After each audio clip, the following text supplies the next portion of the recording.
Good morning student. मागच्या भागात आपण भारतीय संविधानाच्या प्रस्तावनेचा अर्थ, भारतीय संविधानाच्या प्रस्तावनेचे स्पष्टीकरण आणि भारतीय संविधानाचे उगमस्थान आम्ही भारताचे लोक या शब्दाचा अर्थ आपण समजून घेतला. नंतरच्या भागामध्ये आपण भारतीय राज्यव्यवस्थेचे स्वरूप स्पष्ट करणारे जे शब्द आहेत, ह्या भारतीय संविधानाच्या उद्देश पत्रिकेतील जे शब्द आहेत सार्वभौम, समाजवादी, धर्मनिरपेक्ष, लोकशाही, गणराज्य या शब्दातून भारतीय राज्यव्यवस्थेचे स्वरूप स्पष्ट होते. यापैकी आपण सार्वभौम आणि समाजवादी या दोन शब्दाचा अर्थ समजून घेतला. आजच्या भागामध्ये आपण धर्मनिरपेक्ष आणि लोकशाही, गणराज्य या दोन शब्दाचा अर्थ समजून घेऊ. आता धर्मनिरपेक्ष हा जो शब्द आहे, हा शब्द भारताच्या मूळ संविधानात नव्हता. तर 1976 मध्ये 42व्या संविधान दुरुस्तीनुसार आपण धर्मनिरपेक्ष या शब्दाची तरतूद केलेली आहे. आता प्रश्न निर्माण होतो की संविधान निर्माणकर्त्यांनी धर्मनिरपेक्ष या शब्दाची तरतूद त्या काळात का केली नाही. तर त्यामागचं कारण असं होतं की त्या संविधान निर्माणकर्त्यांना या धर्मनिरपेक्ष या शब्दाचा अर्थ इथे आपण जो स्वातंत्र्य दिला आहे, स्वातंत्र्य विचार, अभिव्यक्ती, विश्वास, श्रद्धा आणि उपासना या शब्दामध्येच धर्मनिरपेक्षता म्हणजेच धार्मिक स्वातंत्र्याचा अधिकार आपण इथे दिला होता. त्यामुळं संविधान निर्माणकर्त्यांना परत धर्मनिरपेक्षता या शब्दाची तरतूद करण्याची गरज वाटली नाही. परंतु धर्मनिरपेक्षता या शब्दाचा सुटसुटीत आणि सुव्यवस्थित अर्थ समजण्यासाठी 42वी संविधान दुरुस्ती करून 1976 मध्ये या शब्दाची आपण तरतूद केली. तेव्हा समाजवाद आणि धर्मनिरपेक्ष या दोन्ही शब्दाची तरतूद केली. आता यातला आपण धर्मनिरपेक्ष या शब्दाचा अर्थ. धर्मनिरपेक्ष या शब्दाचा अर्थ असा आहे की भारताची पार्लमेंट म्हणजे संसद भारताचा विशिष्ट कोणताही धर्म जोर जबरदस्तीनं भारताच्या कोणत्याही नागरिकावर थोपवणार नाही आणि या भारताचा कोणताही विशिष्ट धर्म नसेल. भारत हा धर्माच्या बाबतीत स्वतंत्र असेल आणि भारतीय कायदा, भारतीय संविधान हा धर्माच्या बाबतीत कुठल्याही नागरिकांशी भेदभाव करणार नाही. जातीच्या आधारावर म्हणा, धर्माच्या आधारावर म्हणा, भाषेच्या आधारावर म्हणा, वंशाच्या आधारावर म्हणा, अशा कुठल्याही प्रकारचा भेदभाव करणार नाही. म्हणजेच भारत देश हा धर्मनिरपेक्ष राष्ट्र राहील. आता आपण धर्मनिरपेक्ष या शब्दाची तरतूद करण्यामागचा उद्देश असा होता की भारतामध्ये अनेक जाती, धर्म, भाषा आणि प्रांताचे लोक होते. त्यामुळे भारतातील प्रत्येक धर्माच्या लोकांना सुरक्षिततेची हमी वाटली पाहिजे. त्या धर्मातील लोकांना सुद्धा हा देश, हा भारत माझा आहे, माझा राष्ट्र आहे आणि भारताबद्दल त्यांना आदर वाटला पाहिजे. त्याकरता आपण भारतीय संविधानात धर्मनिरपेक्ष या शब्दाची तरतूद केली. भारतात हिंदू धर्माचे बहुसंख्य लोक असूनही आपण या राष्ट्राला धर्माधिष्ठित राज्य घोषित केलं नाही. पाकिस्तान या देशाने त्या राष्ट्राला त्यांनी धर्माधिष्ठित राज्य घोषित केले.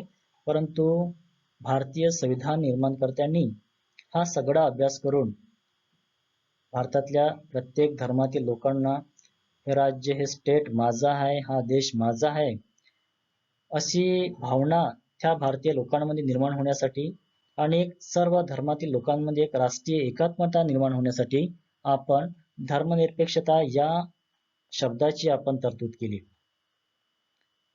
आणि मग भारतीय संविधानातील जे फंडामेंटल राईट्स आहे, मूलभूत अधिकार आहे, भारतीय संविधानातील तिसऱ्या भागामध्ये आपण भारतातल्या प्रत्येक नागरिकांना आपण भारतीय संविधानाच्या कलम 25 ते 28 अंतर्गत सगळ्यांना आपण धार्मिक स्वातंत्र्याचा अधिकार दिलेला आहे.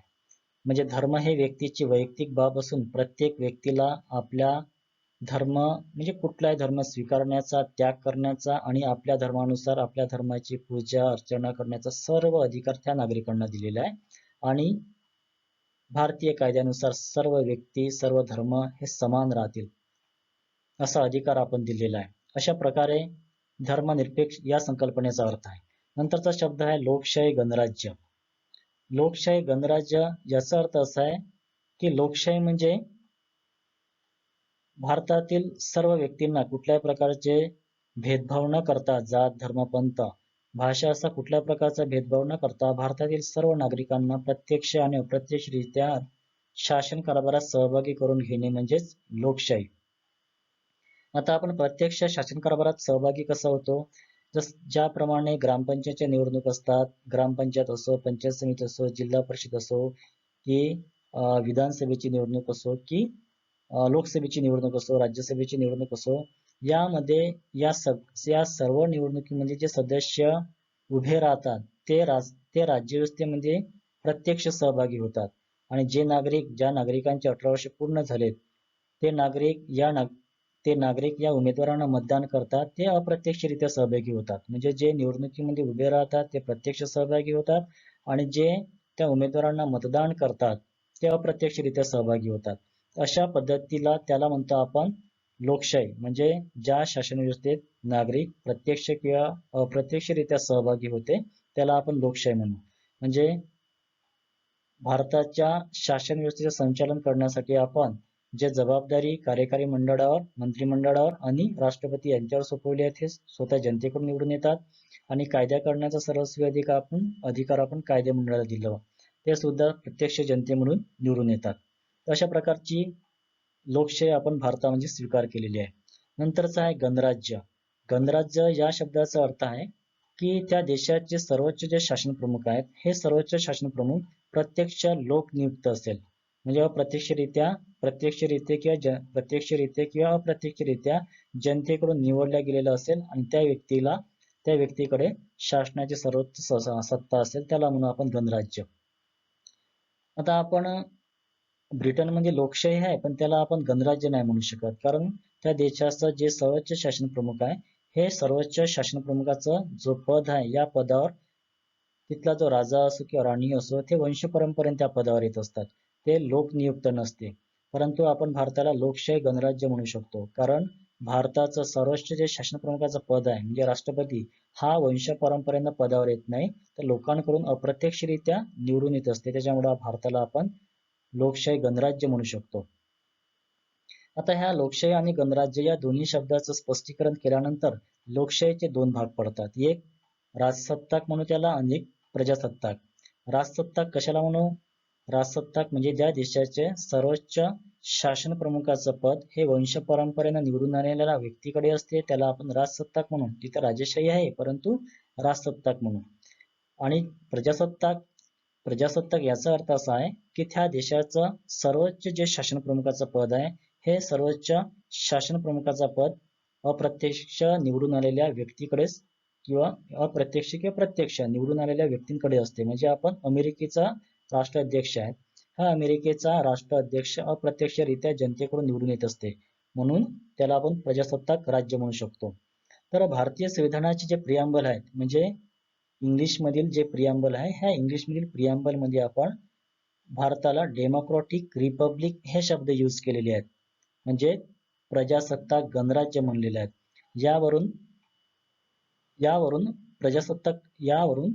प्रजासत्ताकाचे दोन प्रकार आहेत, त्याच्यामध्ये दोन अर्थ अभिप्रेत आहेत. एक, राज्याची जे राजकीय सत्ता आहेत हा राजकीय सत्ता लोकनियुक्त व्यक्तीकडेच असेल, म्हणजे राज्याची जे सार्वभौम सत्ता असेल, शासनाचं संचालन करण्याची जी जबाबदारी असेल, हे शासनाचं संचालन करण्याची जबाबदारी लोकांकडून निवडून दिलेल्या शासन प्रमुखाकडेच असेल, हा एक अर्थ. आणि दुसरा जो अर्थ आहे की भारतामध्ये कुठलाही वर्ग हा विशेष अधिकार संपन्न वर्ग असणार नाही, म्हणजेच सगळे व्यक्ती हे समान राहतील.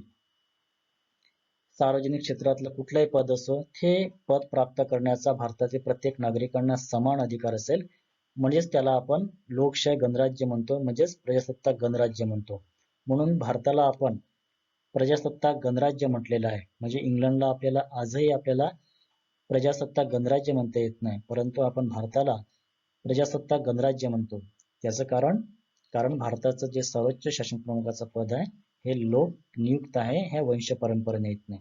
अशा प्रकारचा अर्थ लोकशाही गणराज्याचा आहे. तर इथेच आपण सार्वभौम समाजवादी धर्मनिरपेक्ष लोकशाही गणराज्य आहे याचा अर्थ इथेच थांबू आणि नंतरच्या प्रकरणामध्ये आपण न्याय या शब्दाचा आपण अर्थ समजून घेणार आहोत. धन्यवाद.